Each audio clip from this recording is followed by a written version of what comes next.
Votre entreprise a signé un accord GEPP, félicitations, mais ça ne veut pas forcément dire que vous faites réellement de la GEPP. Le jargon RH décrypté, aujourd'hui on parle de la GEPP et surtout de son pilotage. On entend souvent parler de GEPP, la gestion des emplois et des parcours professionnels, et beaucoup d'entreprises l'abordent comme une obligation réglementaire. En réalité, c'est avant tout un outil pour préparer l'avenir.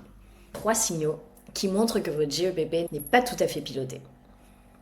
Premier signal, vous ne savez pas quelles compétences critiques risquent de disparaître dans les prochaines années.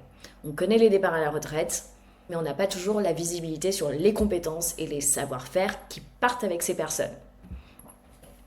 Deuxième signal, votre plan de formation n'est pas construit à partir des écarts de compétences.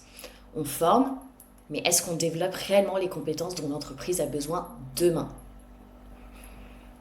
Troisième signal, vous ne pouvez pas répondre simplement à cette question. Avons-nous les compétences nécessaires pour exécuter notre stratégie dans 3 ans? Si la réponse demande plusieurs fichiers Excel et des heures de réunion, il reste probablement encore du chemin à faire.